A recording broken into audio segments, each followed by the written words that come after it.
Hello my YouTube family, हमारे channel SP भक्ति रस में आपका स्वागत है। हम आपके लिए लेके आए हैं मोहिनी एकादशी का महात्म्य और व्रत कथा।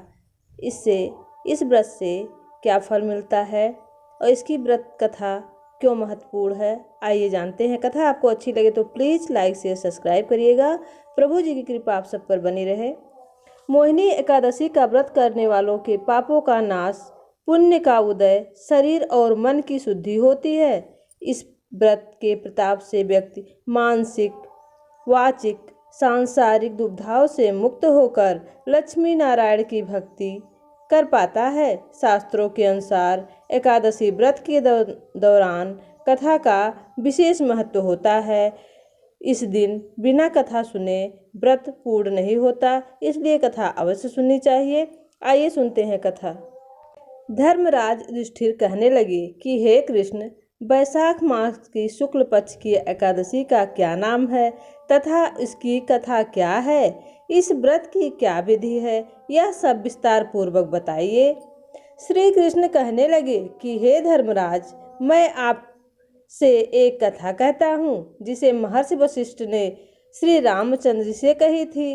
एक समय श्री राम बोले कि हे गुरुदेव, कोई ऐसा व्रत बताइए जिससे समस्त पाप और दुख का नाश हो जाए। मैंने सीता जी के वियोग में बहुत दुख भोगे हैं। महर्षि वशिष्ठ बोले, हे राम, आपने बहुत सुंदर प्रश्न किया है। आपकी बुद्धि अत्यंत शुद्ध और पवित्र है। यदि आपका नाम स्मरण करने से मनुष्य पवित्र और शुद्ध हो जाता है तो भी लोकहित में यह प्रश्न अच्छा है। वैशाख मास में जो एकादशी आती है उस एकादशी का नाम मोहिनी एकादशी है। इसका व्रत करने से मनुष्य सब पापों तथा दुखों से छूटकर मोह जाल से मुक्त हो जाता है। मैं इसकी कथा कहता हूँ, ध्यान पूर्वक सुनिए। सरस्वती नदी के तट पर भद्रावती नाम की एक नगरी में श्रुतिमान नामक चंद्रवंशी राजा राज करता था। वह धन धान से संपन्न व पुण्यवान धनपाल नामक वैश्य भी रहता था। वह अत्यंत धर्मालु और विष्णु भक्त था। उसने नगर में अनेक भोजनालय, प्याऊ, कुएं, सरोवर, धर्मशाला आदि बनवाए थे। सड़कों पर आम, जामुन, नीम आदि के पेड़ लगाए थे। उनके 5 पुत्र थे, सुबना, शुद्धुदि, मेघावी, सुकृति और धृष्टबुद्धि। इनमें से 5वां पुत्र धृष्टबुद्धि महापापी था। वह पितर आदि को नहीं मानता था। वह वेश्या, दुराचारी मनुष्यों की संगत में रहकर जुआ खेलता और पर स्त्री के साथ भोग विलास करता। अनेक कुकर्मों में वह पिता के धन को नष्ट करता रहता। इसी कारणों से त्रस्त होकर पिता ने उसे घर से निकाल दिया। घर से बाहर निकलने के बाद वह अपने गहने कपड़े बेचकर अपना निर्वाह करने लगा। जब सब कुछ नष्ट हो गया तो वेश्या और दुराचारी साथियों ने उसका साथ छोड़ दिया। वह भूख प्यास से अति दुखी रहने लगा। कोई सहारा न देख चोरी आदि करना भी सीख गया। एक बार वह पकड़ा गया तो वैश्य का पुत्र जानकर चेतावनी देकर छोड़ दिया गया, मगर दूसरी बार फिर पकड़ में आ गया। राजाज्ञा से इस बार उसे कारागार में डाल दिया गया। कारागार में उसे अत्यंत दुख दिए। बाद में राजा ने उसे नगरी से निकल जाने को कहा। वह नगरी से निकल वन में चला गया। वहाँ वन्य पशु पक्षियों को मारकर खाने लगा। कुछ समय पश्चात वह बहेलिया बन गया और धनुष बाण लेकर पशु पक्षियों को मारकर खाने लगा। एक दिन भूख प्यास से व्यथित होकर वह खाने की तलाश में घूमता हुआ कौंडिन्य ऋषि के आश्रम में पहुंच गया।